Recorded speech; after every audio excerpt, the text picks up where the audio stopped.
Hi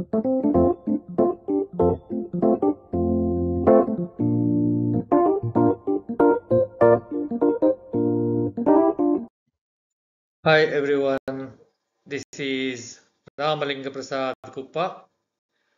Welcome to my channel Pharma World. Today's topic is vendor evaluation for pharmaceutical manufacturing input materials. Vendor evaluation is a very critical aspect of pharmaceutical manufacturing. A vendor or supplier is a key participant in getting quality output of any product or service. A quality compliant vendor always provides quality compliant inputs and yields quality output. Obviously, good input is good output and garbage in, garbage out. Let us understand the intent of evaluation of vendor and the kind of relationship of the vendor with the pharmaceutical manufacturing. Vendor or supplier is an entity that supplies the materials required for pharmaceutical manufacturing. Here it should be understood that the vendor is not a single individual. The vendor is an entity with an established system in operation to produce good quality output. The established system means that it should be GMP compliant. Manufacturing broadly includes all activities from start to finish of pharmaceutical product, API or dosage form. You may refer to ICH Q7 section 20 glossary for correct definition of manufacturing. The easy way to remember is that the word manufacturing has to be understood as all activities starting from the main entry gate for input materials and ends at the outgoing gate again with the finished product goods. Input materials include raw materials, packaging materials, processing aids, etc. Raw materials include starting materials and other critical materials. Packaging materials include primary, secondary packaging materials, labels, seals, etc. The processing aids are like the filter pads, the filter cartridges, etc. A vendor should supply consistent quality of supplies to ensure consistent output of pharmaceutical products. This should be the intent of the vendor. 21 CFR Part 820.50 Purchasing controls prescribe each manufacturer shall establish and maintain the requirements, including quality requirements that must be met by suppliers, contractors, and consultants. Though this section deals with contractors and consultants also, we restrict the discussion only to vendors. So there should be a comprehensive understanding between the vendor and the pharmaceutical manufacturer. Both should work as active partners for successful pharmaceutical manufacturing. The quality requirements mentioned here may include commercial terms also, in addition to the compliance to the quality systems. Evaluate and select potential suppliers, contractors, and consultants on the basis of their ability to meet specified requirements, including quality parameters. The evaluation shall be documented. Potential supplier means that the supplier should be able to provide required input materials for longer periods with economic feasibility without impacting the pharmaceutical manufacturing business. All these aspects should be considered while selecting the vendor. After establishing the ability of the vendor to supply the materials, the vendor should be considered for further detailed evaluation. The details of evaluation will be discussed in coming up slides. All the details of evaluation should be documented as objective evidence of conformance to the requirement. Section B, Purchasing Data.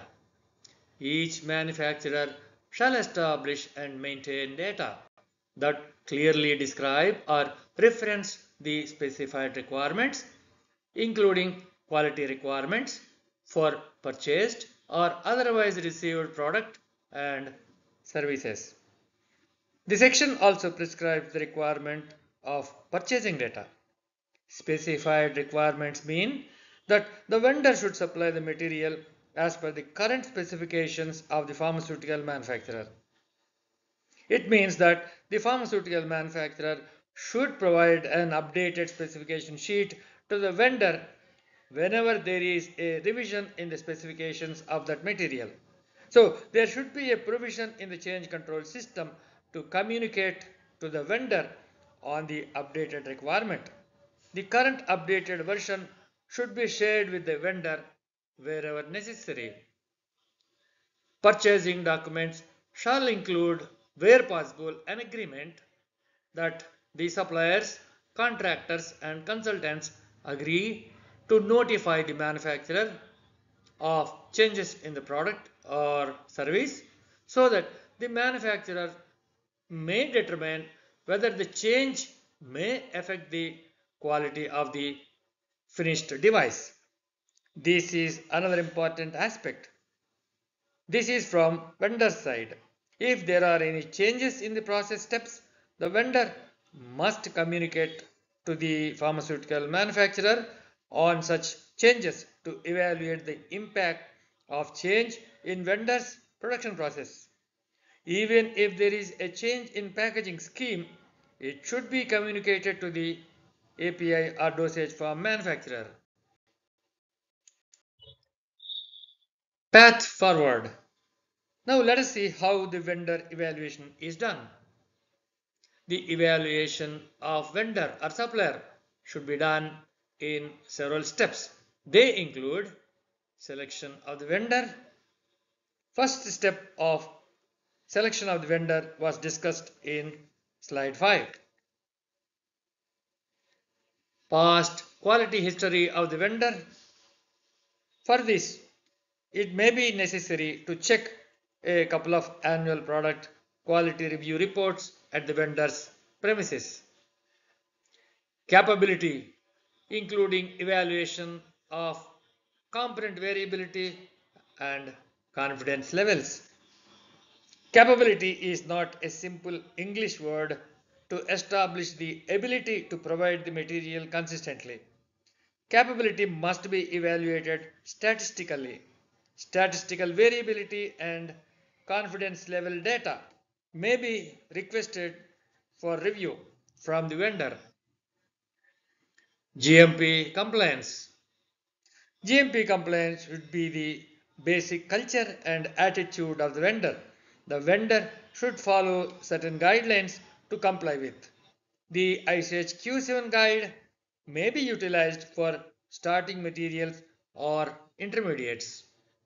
Other commercial terms. Other commercial terms may include pricing, delivery terms, payment terms, financial agreements, etc. Intent of evaluation of vendor is to get quality input materials consistently again and again. This point is obvious. On-site auditing of facility is best method for evaluation of the supplier. Seeing is believing. Face-to-face physical inspection of the facility and compliance systems is the best method to evaluate the vendor. So you have an opportunity to have a broader angle view and comprehensive insight into the systems and practices at the vendor's manufacturing site. The GMP compliance could be evaluated through a detailed GMP questionnaire. This is another way of evaluation. In this method, the document submitted by the vendor should be integrate, honest, without any ambiguity or any element of doubt on the data provided. Sometimes the data submitted may be too good to be true. The vendor may also be approved based on any third party evaluation. This is another approach. An authorized third party, including any regulatory inspection, may be utilized for approving the vendor. In such cases, it is necessary to obtain the copy of the inspection report of the third party for review. Documents required from the vendor. Following copies of the documents should be obtained from the vendor for evaluation. After successful evaluation of the vendor, let us see what kind of documents are required from the vendor. Duly filled in GMP questionnaire. The GMP questionnaire should be objective. The questionnaire must be developed to capture the descriptive GMP compliant procedures and not a simple yes or no answers. The objective evidence should reflect the actual practices. Valid manufacturing licenses. This is required for the list of products under consideration. Valid accreditation certificates, if any. They include any inspection reports from US FDA, MHRA, or any other regulatory agencies, ISO, etc. List of critical SOPs. This list is to get a bird's eye view of the quality management system at the vendor site. Valid and current specification of the supply. This is required to compare for compliance with the pharmaceutical manufacturing in-house specifications for the selected material. Test methods for evaluation of the product. This also is a must to check suitability and equivalency of the manufacturer's test method. If the vendor adopts any pharmacopoeial method, they may declare so.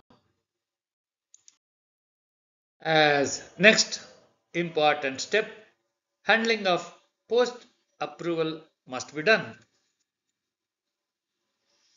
After successful evaluation, the vendor will be on approved level 1 vendors list. When all the requirements as discussed above are met, the vendor should be listed in level 1 vendors list. Level 1 means preliminary evaluation is successful and the manufacturer can go ahead with this vendor. 3 consecutive samples of the material should be obtained from the vendor for evaluation at API or dosage form manufacturer end. 3 consecutive samples are required for evaluation as a statistical minimum requirements. You can draw the consistency line only when there are 3 data points minimum. If it is not possible to get 3 samples, the vendor may justify and provide additional data to establish the consistency of the product. After successful completion of evaluation, the vendor should be placed in level 2 vendors list.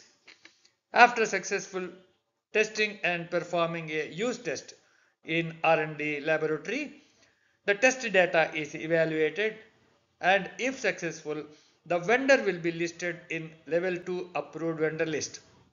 Level 2 means that the vendor is capable of supplying materials with consistent suitable quality.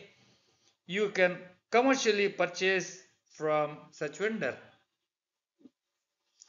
First commercial batch may be taken for qualifying the suitability of the input material for the process. The commercial quantity could be qualified at plant scale. Data from 3 successful batches should be evaluated statistically for any variability. After successful qualification, the vendor will be on the level 3 vendor list. After successful qualification, the vendor should be listed in level 3, that is the final approved vendor list. Regulatory documents required. After listing the vendor into the level 3 final approved vendor list, the vendor almost becomes part of the pharmaceutical manufacturer. For regulatory submissions, the following documents with the specified timelines must be submitted by the vendor. Items from 1 to 6 must be submitted at the time of sample submission for evaluation at level 1 approval stage. Item 5 is class 4 solvents. That means any other solvents than prescribed in USP chapter 467 is being used in the process. The vendor should evaluate and set acceptance criteria. The evaluation should include any potential genotoxic or carcinogenic impurities. Item 7 can take little more time. Characterization data must include NMR, GC mass, IR, UV, elemental analysis, etc. Polymorphism can be established by X-ray diffraction technology. All the data must be available at the vendor site for sharing.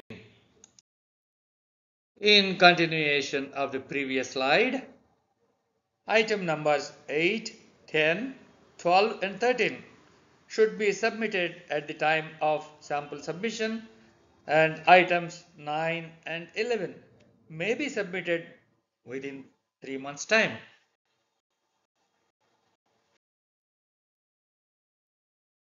Further, item numbers 14 to 16 also must be submitted immediately at the time of submission of samples for evaluation. Item 17 must be kept readily available at the vendor site whenever requested by the pharmaceutical manufacturer. They should be able to provide immediately. ICH-Q9 Risk Ranking and Filtering Tool prescribes on evaluation of multiple diverse quantitative and qualitative factors for each risk. So far, significant information on vendor qualification has been discussed. Now let us understand the continued evaluation of vendor. ICH-Q9 prescribes risk ranking and filtering tool, a very effective tool for inspection programs.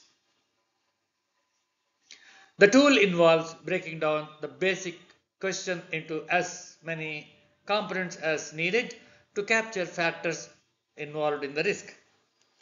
Each risk element in the vendor evaluation is considered, scored, and based on the severity, probability, and detectability, that is the SPD rating, the vendor may be classified.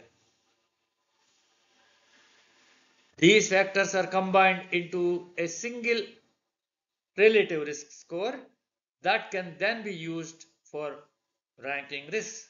Filters in the form of weighting factors or cutoff for risk scores can be used to scale or fit the risk ranking to management or policy objectives.